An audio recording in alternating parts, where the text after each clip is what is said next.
Hey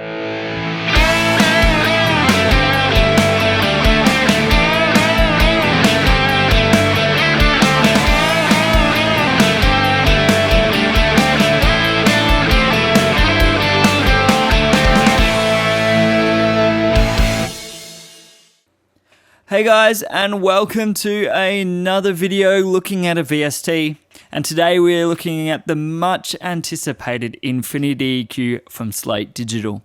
Now this is the first kind of real digital plugin from Slate Digital. There was the Air EQ, and that kind of had some features, but it was laid out more like an analog plugin, like all the Slate stuff, which kind of gives you that analog feel. You've got the analog knobs and everything. Now this is much more of a digital interface, kind of like Ozone and Neutron, those kind of EQs, or from Fab Filters Q3. This is really kind of trying to be like that, or like your Doors EQ. Now, I use Cubase EQ for most of my digital EQing because it's built into Cubase and it has some really, really cool features. You've got different EQ types, which allow you to get different EQ curves and certain things like that. Now these are all implemented in Infinity EQ with even more and quicker and easier to use. Now I still probably will use my channel EQ because I can use it within my mix window. So if you're a Cubase user, you'll know this already, but in Cubase you can just go in and I could go, select this and kind of go, well, cool, do this, do a bit of that. And it's really easy just to do that and then double click to get rid of stuff. So that is really cool for them. But for most people, you can't do that. And there's certain other features in this Slate Digital EQ that we're going to look at. So what I'm going to do first is kind of just show you quickly how I've achieved a sound just on this mix. Just to show you the EQ quickly, and then we'll dive straight into the features and we'll look at how they kind of work, and then we'll start applying it to different things and just showing you how quickly you can EQ things. So I'll go through the features. If you want to skip the features, I will be showing audio as I go along, but if you want to just go into how it sounds, you want a quick review, I'm going to put in the timestamp so you can just click into just me using the features and EQing. But I do want to show the features because this is what makes these kind of plugins good. Sound is important, and many people are reporting they think it sounds punchier than Fab Filter and stuff like that.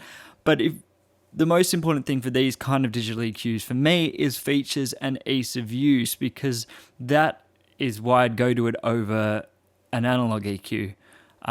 Is for things where I need these features and I need to act quickly. So I just did this kind of thing to this mix. So this is an unmixed song. It was recorded in my bedroom. It's, nothing fancy at all. And you can just quickly do stuff to the mix. So here it is. This, I don't know how. And then I just did this. Why it came to this flat on subtle, the ground. But using mid-side techniques and a few other things just kind of gave it a bit more lift. Some things are a mystery, and some things are lost, never. So that was just a quick show of what I did, and it took me about 2 or 3 minutes to do that. But we're going to go through features and stuff now. So basically you have this screen, which is your digital EQ interface. You have no knobs, you have no controls, it is all just mouse clicks and really quick. Now I'm not sure how this integrates with hardware like Slate's Raven. I don't own any of that. I do have a MIDI keyboard which I use to automate some things, but not so much for mixing and EQing. Sometimes I do use the track controls for automation, but yeah. So it's basically all about your mouse, and that's how most of us mix these days. So you've got different band types. Now if you right click, you get to choose your bands. Obviously you've got your high pass and low pass filters. I'm just giving that. High pass, low pass filters, high shelf, low shelf, and your parametric. But what's really cool is it suggests for double clicking, and double click gets you one too. And instead of choosing, it gives you suggestions. So if you're down here, it says shelf. If you're in the middle, it'll be parametric, and up here it'll be a high shelf. And if you go below the line, up here it's going to be a low cut or a high cut or low pass, and down here it's going to be a low cut or a high pass. So you can quickly just go bang, double click here, add a parametric, do something like that, shelf here, put that in, and a bit of a high pass there. And straight away you can just get a curve really, really quickly, and then just get rid of your things, so hitting the delete key. Now I have read that there is going to be a few keyboard commands added and a few other little features as they kind of update this EQ just based on people's feedback, so even quicker to use than it is right now. So let's first just look at the band types. So we'll get a high pass up. It's probably one of the most important things for a lot of modern mixing is high and low pass filters. Now this isn't your just normal high and low pass. So here I've got it, right? It's down here. Now if I drag up and down, I actually change how it is. So it's not just a high pass with a frequency. So say I'm at this frequency here, which is what, 50 hertz about? And then I go down, I can really get, like, go down here and it's like a weird shelf thing. And if I go up, I can actually boost and get a resonant high pass. Now this is really cool, and you can see it's already resonating here just based on noise from the other tracks. So that is really, really cool, and you can do some cool things, which we'll look at in a second.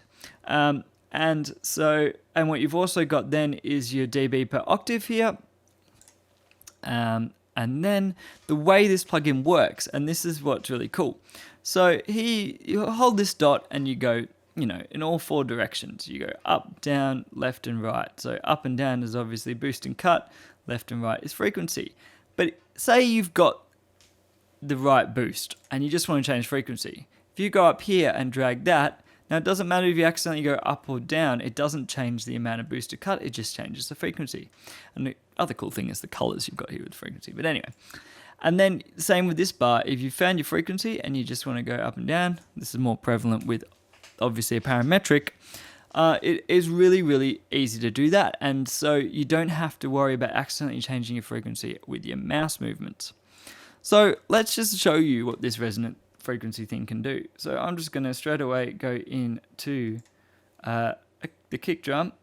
Now, normally I use resonant high pass on a lot of kick drums, and this kind of song doesn't really need it, but it's really cool. So just like it is, playing that there, so off, straight away, just cool resonant low end.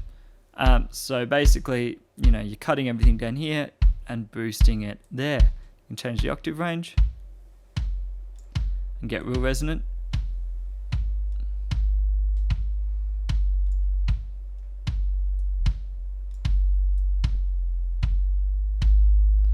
Almost like an 808 style resonance there, which is really cool. So that is basic use of a resonant high pass filter, and obviously I can do some other things and do some automated EQ effects and all that kind of stuff. So straight away, easy to use and just able to completely change the tone. Then that's just the high pass filter. So I'm going to delete that, and we'll have a look at the shelf. Now the shelf has some really cool features. So I want to add some low end. The kick here. We'll keep on the kick just while I'm in the low end. Maybe I'll add the bass. Don't forget this is on the stereo track, not an individual track. So we'll add the bass, and what you've got here, we'll talk about this and then I'll go back to the track, is you have the dB per octave like you did with the filter, which is cool. You can do the steepness of that curve. Then you got these two Q controls. So the shelf, this one on the right, what it allows you to do is do a boost around the other side of that frequency. So here we're on this frequency, 136 hertz. So what you can do is where you're boosting below 136 hertz, you're cutting just above it. And this allows you to kind of do cool boosts with that muddiness or with that harshness if you're doing it with the high shelf. Obviously the high shelf is just the same as the low shelf, just on the opposite side of the spectrum.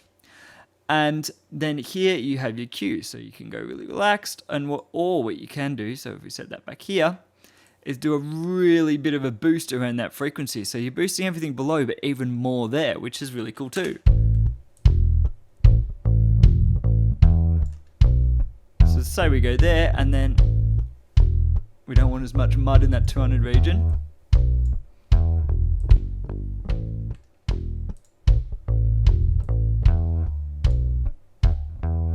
The difference between that and say this.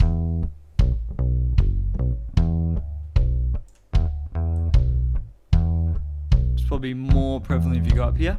We'll just do a really incredible boost.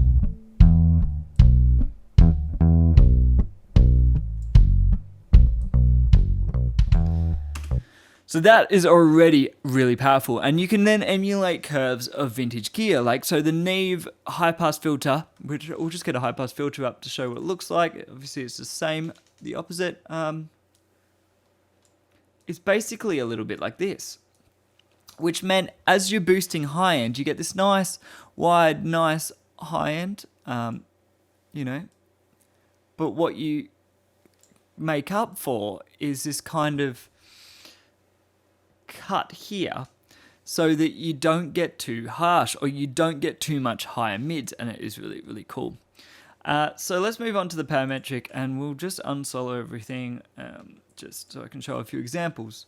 And I'll show you a few other features now we're in the parametric. So I'll open a parametric up. Obviously you got boost and cut, and you've got Q factor. But then you also have this dB per octave here, like all of them do. So you can get these kind of square things. So how it came to this, it's really cool for some effects. Why it came to this flat on the ground. All I know. Straight away, really cool. So, you know, so far you can see how many different curves you can get, and you can really get some interesting thing, and so many different bands, so you can really get this EQ curve that you really like. Now, while we're talking about EQ curves, there's two different visual modes. So let's just say I'm just going to add some quick things in here just to show you. Right, so at the moment I'm in global curve mode. So this shows what the overall curve is. So this is what you kind of get. But you can go into bands only modes that shows you what you're doing for each one and the crossovers. So obviously we're boosting here, cutting here. So you can actually see what individual bands are doing. Then your global curve shows how they interact to get your overall EQ curve, I should say, which is really cool. And so while we're in parametric mode, I'll show you one of my favorite features, which is a listen control. So a lot of the way you can EQ if you're trying to spot a certain problem is the sweep technique. So basically you sweep through the EQs with a huge boost, and then you can cut it. So you can use the sweep technique because of anything. So say we listen to the drums. In the snare, there's that little bit of tone that I might want to get rid of, which I found there with the sweep technique. But what you can use is this solo technique, which really lets you kind of hone on just those frequencies. So we use a solo technique. Even tighter Q.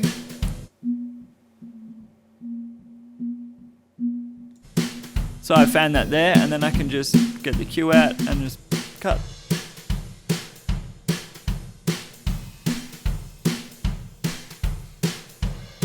So if you have stray frequencies, weird noises, anything like that you want to get rid of, it is really, really quick using that solo technique. And you can kind of just really, really then dial in. And that's what's really good about a digital EQ, is to fix problem frequencies. An analog style EQ, when I say digital EQ, I do mean digital style. Obviously we're in a DAW, so everything is digital, but you have your analog based EQs based on hardware, and then you have your digital style EQs like this, which just take the digital kind of features to the next level. So what you can do, is fix any problem frequencies. You got stray sounds, you got rumble, you got anything you need to. You can really hone in on them. Weird resonances you don't want, and just fix it really, really quickly, which is really, really cool. So that's kind of all the bands. Obviously, like I said, the high shelf and the low pass are the same as the high pass and low shelf. You can do the same things. Which brings me on to one of the best features, and that is the mid-side processing. So the thing with mid-side is what it allows you to do in an EQ situation is change the side frequencies, and you can really then balance it out so that you might want a little bit more air in, say, the reverb and the cymbals, and it's really useful during mastering, but it has some cool things on other stereo channels. And then what you want is the mids to be really solid, especially in the mid-range and the low end, because you want that really solid in your face, but maybe you want the highs to be more airy, but you don't just want to add more highs to everything. And that's what's really, really powerful. So say we do want to add more highs to the drums. So I got the drums up here again. And we'll go high shelf. Okay, cool. That's your high shelf. Now, we're adding a shit ton of highs there. But what if I go here? Now, click here, and I'm in mid-side mode. Now, what I could do is I use this control, and I keep the amount of highs in the sides, but less in the mids. So now the mids at 100% are not being boosted. So what we can do down here is solo each one. So if we solo the mids, you can hear they're not being affected by this high end. If we solo the sides, we're really boosting the sides there. And that's really cool, you know. But what if you want to go further? What if you want to boost the sides, but you want to make sure the treble doesn't go overbearing? If you go past 100%, you then cut in equal amounts to the mid. So if you go to 200%, it's obviously equal, it's 6 dB each side, and then somewhere in between. So now if we listen to the mids, you lose a bit of high end in the mids, and the sides has this boost. So what you get is this cool widening effect.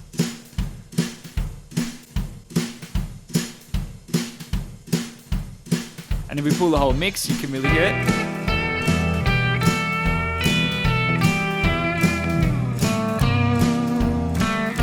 Start from the chorus again. How it came to this, I don't know how. Why it came to this flat on the And the reverbs and stuff also get brought up because the reverbs are stereo. All I know is some things are a mystery. So that is a really cool thing, and you can do that with any band in any type and really get some interesting stuff, which we'll go through in a second. Kind of while we're talking about the mid side, you have an output balance as well. So say you just wanted to add some more sides in, you can easily do that. Just go here, say add more sides, This, I don't know how. and say you just wanted more mids in instead. Why it came to this flat on the ground. Or just go mono. All I know is some. So it's really quite easy to manipulate your kind of stereo field in a really intuitive way. So what we're going to do now is go through some just how quick it is to kind of mix with this, and some different sound examples as well. I'm going to go through some loop stuff because you know, there's a lot of people using these kind of EQs for more dance music and that kind of thing. So I wanted to look at that too, especially stuff with lots more frequency content than this kind of more kind of chill rockabilly country stuff I'm doing.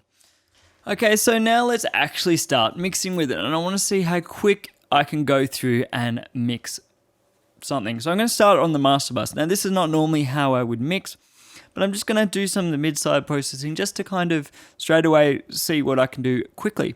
So I'm just going to play from the chorus again and just do a couple of things, and I'll just talk to them. How it came to this, I don't know how. Why it. So first thing I want to do is control the low end. So what I'm going to do is get a low end shelf here and go into mid side and go to side and just go a little bit past and just cut some low end. So if you look at the sides, you can see with the EQ off that we're getting a lot of this 20 hertz and stuff. I don't really want any of that. So It's going to go down, do that. A bit of a steeper octave.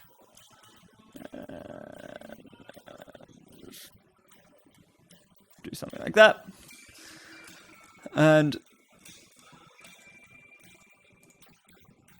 so that kind of cleaned that up a little bit. So let's just go here. Me sleepy of your love for another man. So the idea is to get the kind of low end centered a bit better. And let's give it a little bit more air in the high end.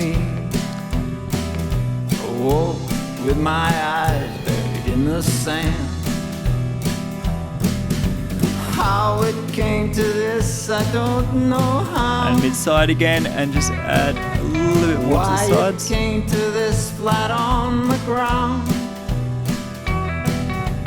And next I just want to get a little bit more punch from the snare, so let's just go here. And some things are lost, never And the snare found. there. Add a bit of a boost and add it mainly to the mids.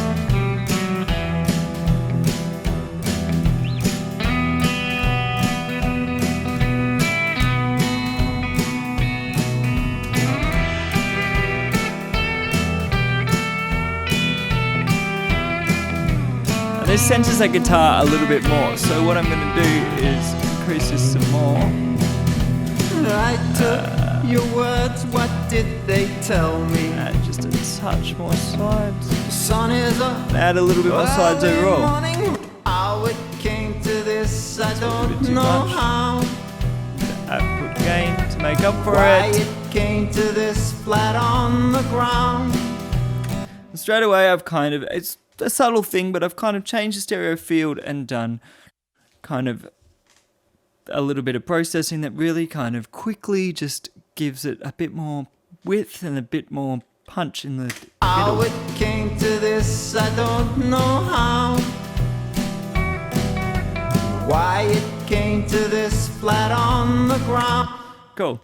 So I'm going to leave that on, and like I said, not normally how I would mix, but kind of a cool way to do things. And I'm going to move on, and let's just go through the drums. So I've got Infinity EQ here, and it's just on the drum bus. So wait for it to load up. We'll go to a blank slate, and I kind of just want to add some stuff to the kick, just really, get the drums a little bit bigger sounding, a bit more punchy. So straight away,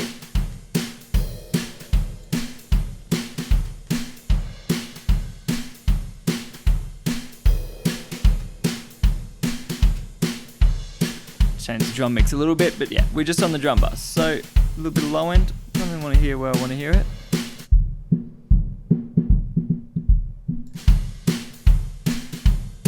Now I don't want it to be too muddy, so let's use this to get it a bit more punchy there.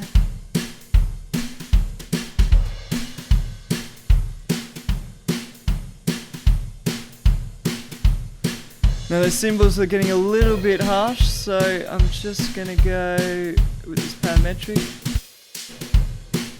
Find where they are.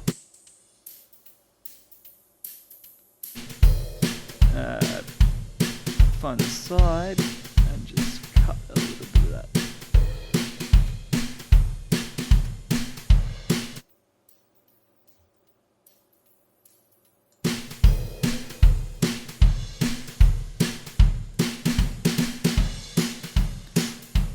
Straight away, just a little bit punchier.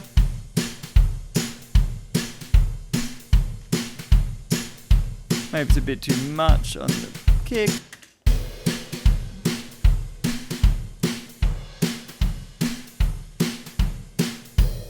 Now it's a little bit too wide at the moment, so I'm just going to go a little bit more to the mid.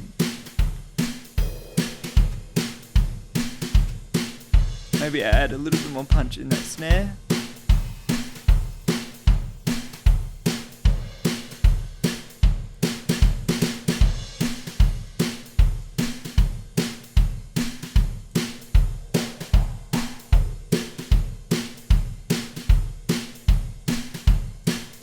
And then just try and remove that frequency I didn't like.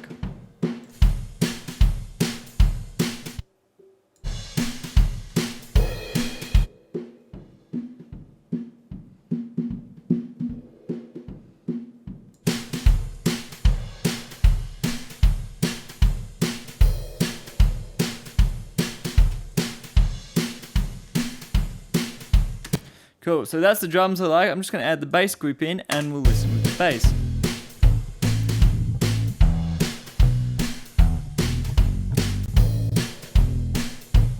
So blank slate for the bass. Let's just really dive in here. Little bit of mud here. Needs a little bit more clarity. First thing I'm going to do, see where that real kind of clarity is there.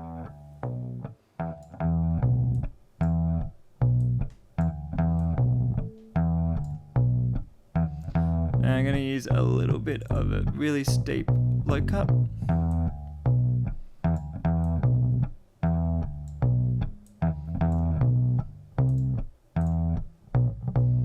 Get a global curve. There's a little bit of noise up here I don't like so much.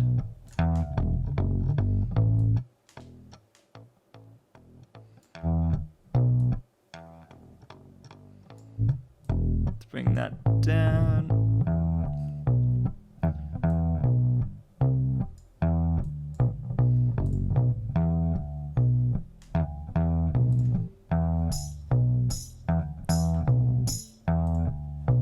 Shouldn't be a tambourine. Let's thicken up the lows just a little bit.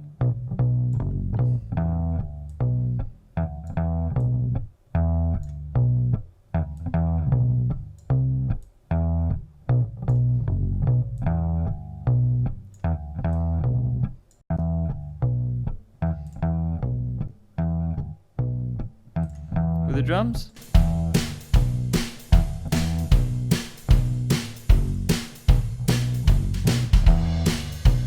Maybe a bit too much low end.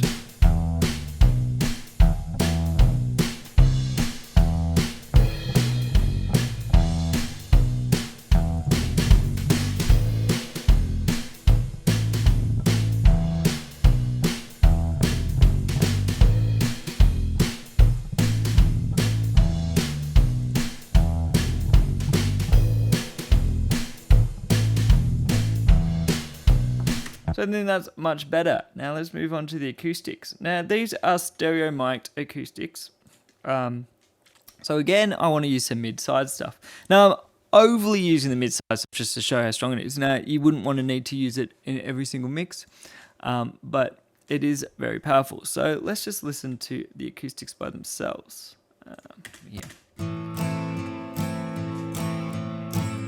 So back to the acoustic. Now we don't have much need for a low pass here.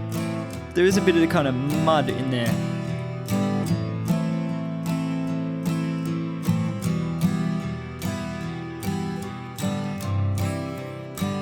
Now I want an overall a bit of a high boost.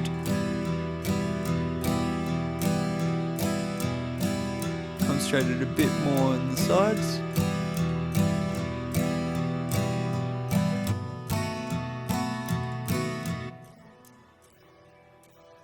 Now, there's some really kind of ugly stuff on the sides I don't like here, so let's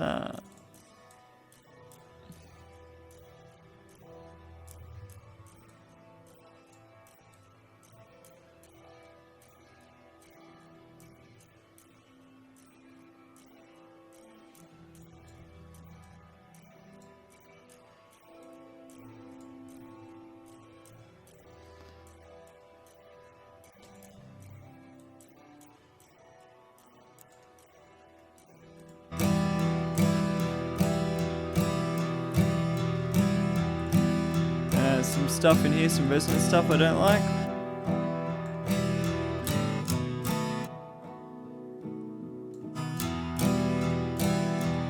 That's just really to clean these up. Now, if they were playing a more important element, there was no bass and stuff, I probably wouldn't be this drastic, but I really just want them to kind of shine through.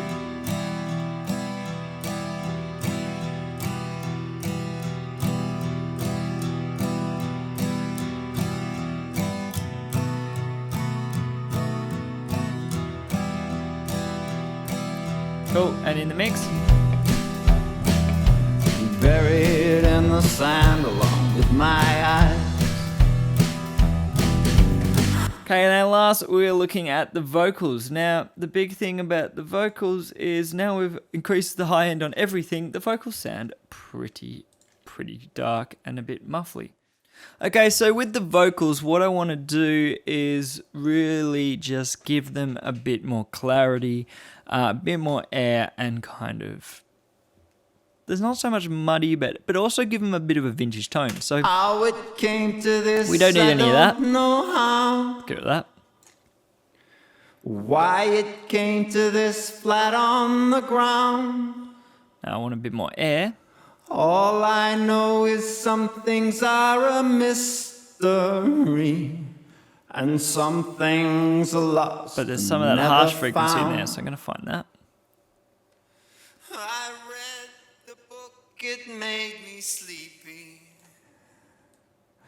Of your love for another man. I read the book, it nearly killed me. Awoke with my eyes buried in the sand. How it came to this, I don't know. There's something how. around here I want to get rid of. Why it came to this flat on the ground. All I know is some things are a mystery, and some things are lost and never found. And then just a little bit of super wide kind of clarity in this range. How it came to this, I don't know how. Why it came to this flat on the ground.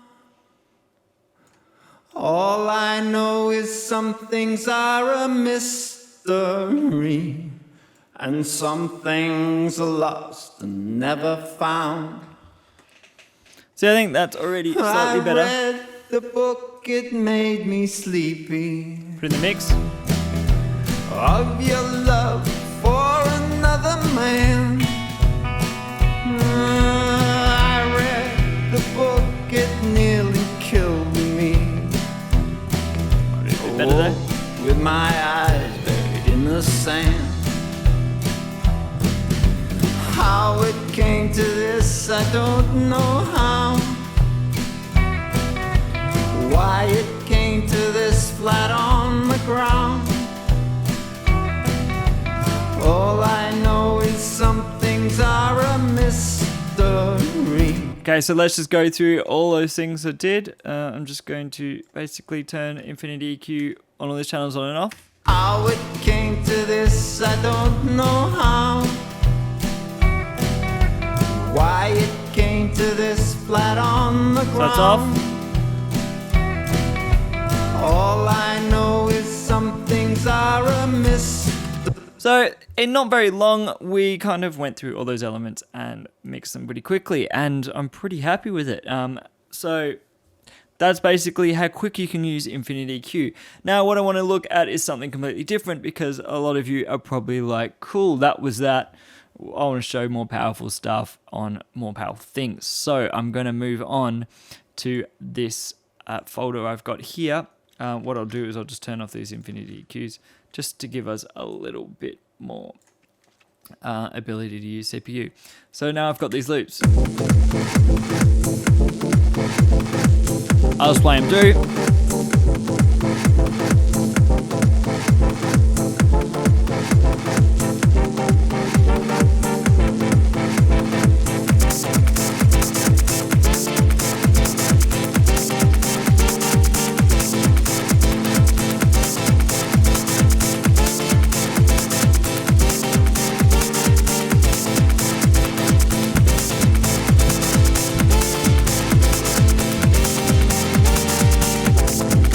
So you kind of got the idea. The bass loop comes in at the end one. You've kind of got that build up.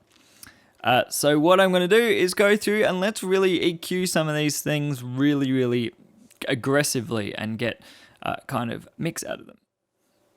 So first I want to start with the kick loop. So let's just get Infinity EQ on that. We're going to solo it first, and then like we did for everything else, just kind of go through it. So now it's cool, but some of this frequency here I don't like as much, and I want a little bit low end. So let's do that. And I'm going to do it with just one thing. And that's like this.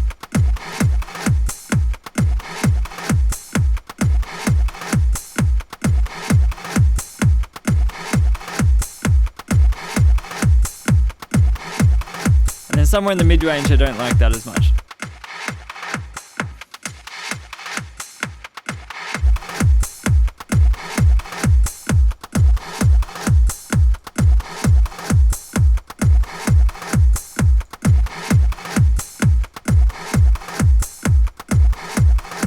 Cool, straight away better.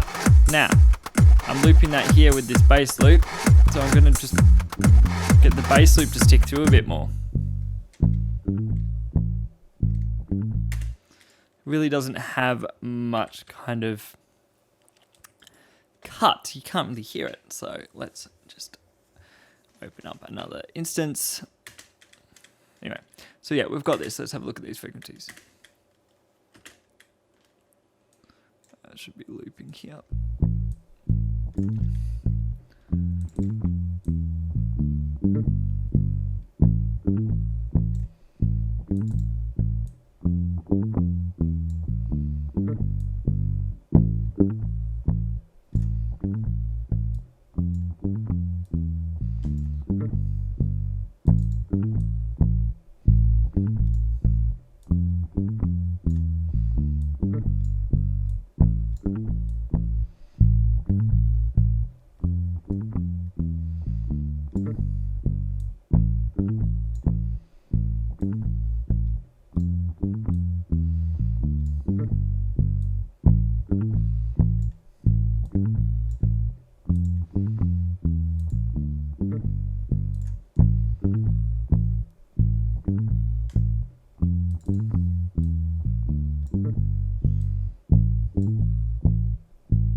Let's mix in with the kick.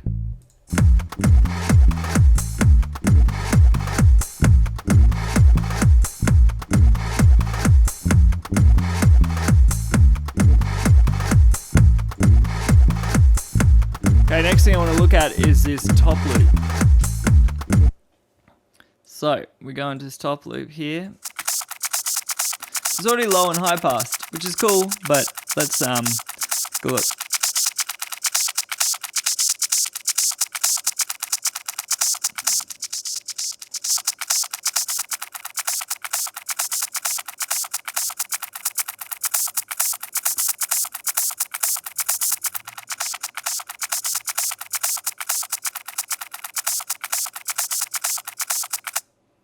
Okay, so it's a mono thing. So obviously side won't make any difference, but it's just got mid. So let's turn that off because obviously that's not going to be useful.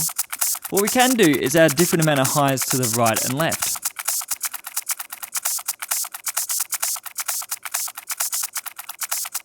To pan those elements. So I'm just going to pan the high stuff to the right there.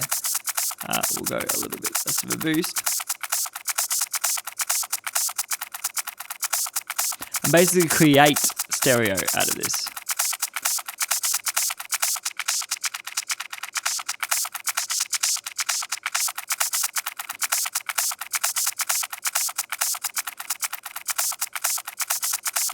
So basically I've created a mono track out of the elements in here. I mean, create a stereo out of a mono track. And then overall, I just want a little bit more high end.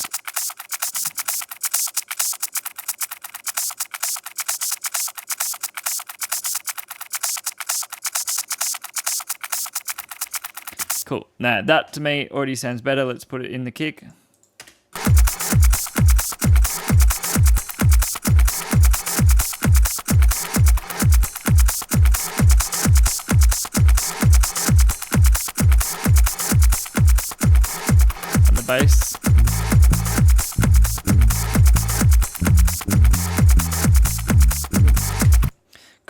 Now the last element I really want to look at is this chord loop. So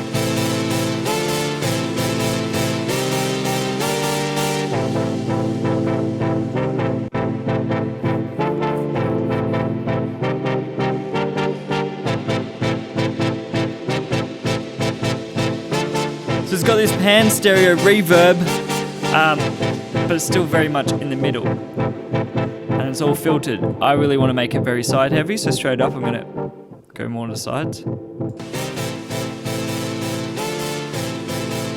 a listen to the sides.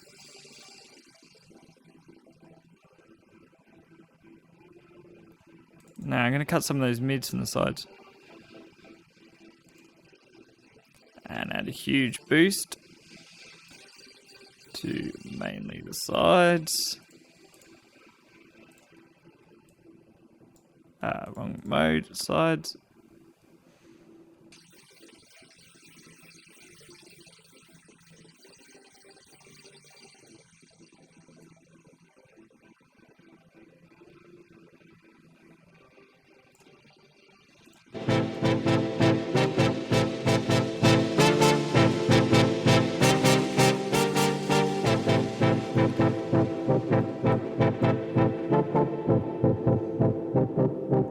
I just want to overall cut a bit of that lowered out.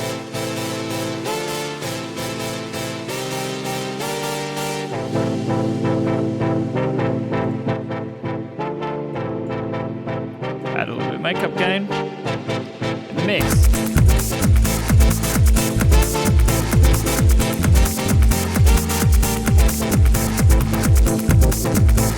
And it kind of lets the bass come through a bit better.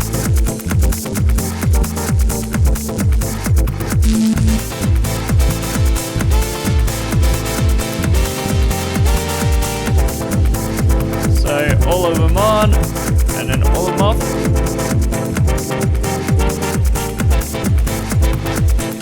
And then last thing, let's just do some kind of mastering on it. So back to infinity, and we've got it on all of the loops.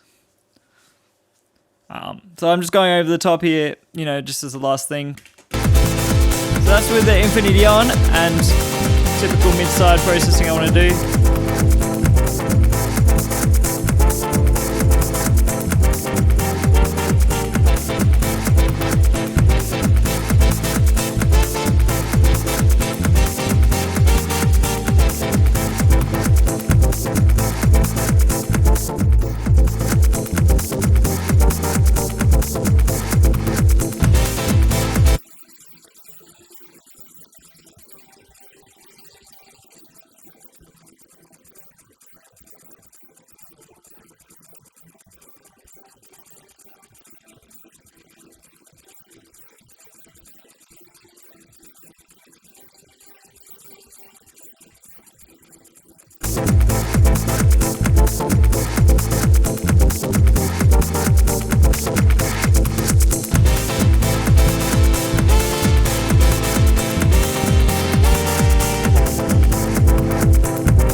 All of them on and off.